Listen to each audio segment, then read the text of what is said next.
Assalamualaikum warahmatullahi wabarakatuh. Saya Rabu Firdaus Rahman dari Pendidikan Sejarah tahun 2023 dengan NIM 2387201011. Di sini saya akan mempresentasikan tentang sejarah Perang Dunia Kedua. Nah, di presentasi kali ini saya akan menjelaskan tentang pihak-pihak yang terlibat dan menjelaskan penyebab Perang Dunia Kedua, lalu alur Perang Dunia Kedua, dan menganalisis dampak terjadinya Perang Dunia Kedua. Nah, Perang Dunia Kedua itu dibagi menjadi kedua kubu. Nah, pihak sentral dan pihak sekutu, atau pihak Aksis atau pihak Allies. Nah, pihak sentral ini terdiri dari Jerman, Italia, dan Jepang. Sedangkan untuk kubu sekutu itu ada Amerika, USSR atau Uni Soviet, Inggris, dan Prancis. Nah, berikut ini adalah tokoh-tokoh dari negara yang besar yang mengikuti Perang Dunia Kedua tersebut. Nah, yang pertama ada dari Nazi Jerman, yaitu ada Adolf Hitler. Yang kedua ada dari Italia, Benito Mussolini, dan Kaisar Hirohito dari Jepang. Nah, sedangkan untuk pihak sekutu itu ada Franklin D. Roosevelt dari Inggris, dan ada yang pertama Inggris itu ada Winston Churchill. Sedangkan yang kedua dari Amerika ada Franklin D. Roosevelt. Yang ketiga ada Uni Soviet, ada Stalin. Dan dari Prancis ada Charles de Gaulle. Nah, berikutnya adalah kondisi sebelum Perang Dunia Kedua. Nah, kondisinya itu akibat Perang Dunia Pertama tahun 1914 dan 1918 terjadi perjanjian Versailles. Nah, perjanjian Versailles ini dampaknya itu sangat merugikan bagi Jerman. Nah, karena Jerman ini merasa sangat dirugikan oleh adanya perjanjian ini, maka pihak Jerman ini seperti ada rasa ingin membalas dendam. Nah, makanya itu terjadi Perang Dunia Kedua.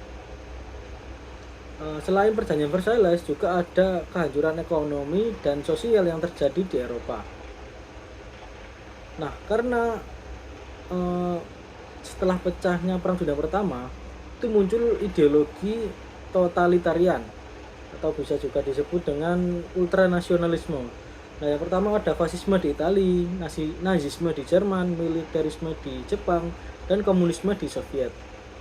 Nah, berikutnya ada sebab dari Perang Dunia Kedua itu sendiri. Nah, yang pertama itu ada sebab umum.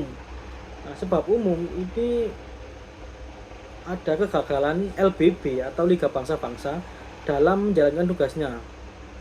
Nah, LBB ini kan terjadi atau terbentuk karena akhir dari Perang Dunia Pertama. Nah, munculnya politik aliansi atau politik mencari kawan. Berikutnya ada kekacauan dalam bidang ekonomi, atau kalau pakar ekonomi biasanya bilang itu The Great Depression. Nah, setelah itu ada munculnya paham ultranasionalisme atau nasionalisme yang berlebihan. Dan Jerman tidak lagi mengakui perjanjian Versailles. Yang seperti saya jelaskan tadi, Jerman merasa sangat dirugikan dari perjanjian setelah Perang Dunia Pertama tadi. Berikutnya ada sebab khusus. Nah, sebab khusus ini terjadi serangan kilat yang dilakukan Jerman atas Polandia pada tanggal 1 September tahun 1939. Nah, serangan kilat ini biasanya para sejarawan itu menyebutnya dengan serangan Blitzkrieg, ya, atau serangan kilat. Lalu ada penyerbuan Jerman terhadap pangkalan angkatan laut Amerika Serikat di Pearl Harbor. Nah, inilah yang membuat Amerika itu yang awalnya tidak ikut Perang Dunia Kedua menjadi ikut Perang Dunia Kedua karena Jepang menyerang Amerika. Dan penyebab berikutnya adalah penyerbuan Jepang ke Cina. Nah, berikut adalah jalannya perang. Ada front atau medan dan ada fase. Yang pertama adalah front atau medan. Nah, di sini front itu terjadi di berbagai tempat, ya. Bukan hanya di satu tempat saja, di Eropa atau Inggris atau di Jerman. Nah, pertama itu ada pertempuran Dunkirk, yang mana pertempuran itu terjadi di antara Inggris dan Belanda atau Jerman juga. Nah, yang mana pertempuran ini itu pihak Jerman itu mengepung semua pasukan sekutu di pantai agar mereka ini tidak bisa kabur gitu. Lalu berikutnya ada pertempuran Stalingrad. Nah, pertempuran Stalingrad ini pertempuran yang mana yang mana Jerman ini menyerang ke Rusia atau Uni Soviet ke Stalingrad. Dan ada pertempuran Midway. Nah, pertempuran Midway ini juga bisa disebut dengan pertempuran Asia Pasifik. Nah, di mana pertempuran ini tuh pertempuran yang mengandalkan kapal, pesawat gitu. Lalu ada pertempuran D-Day, yang mana pertempuran ini bisa dibilang yang paling hancur-hancuran gitu ya, karena memakan korbannya yang sangat banyak. Nah,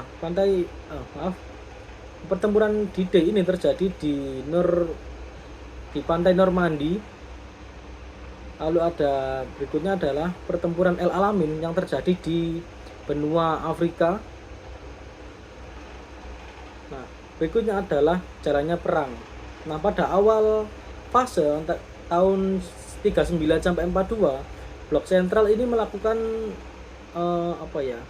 ofensif dengan taktik serangan kilat atau blitzkrieg. Nah, seperti saya jelaskan tadi, serangan kilat ini yang membuat pemicu Perang Dunia Kedua. Yang mana Jerman menginvasi Polandia itu secara cepat sekali, kurang dari 35 hari Jerman ini bisa menaklukkan Polandia. Lalu berikutnya ada turning point pada tahun 1942. Nah, Blok Sentral ini bersifat defensif, bukan menyerang lagi. Sedangkan Blok Sekutu lebih banyak melakukan serangan. Nah, seperti terjadi peperangan di Stalingrad. Nah, Jerman menyerang Rusia, namun gagal karena Rusia pada saat itu banyak melakukan serangan balik. Dan juga selain peperangan Stalingrad juga ada pertempuran Midway atau Pearl Harbor juga. Nah, pada fase akhir Blok Sekutu mulai mencapai kemenangan. Nah, Aksis ini mengalami berbagai macam kekalahan hingga mengalami kekalahan telak. Contohnya itu terjadi bom di Hiroshima dan Nagasaki. Lalu Uni Soviet berhasil menduduki kota Berlin, Jerman, dan kekalahan Jepang lagi di Pulau Iwo Jima pada saat D-Day. Lah, sekarang itu dampak perang. Nah, dampak perang dari Perang Dunia Kedua itu ada beberapa.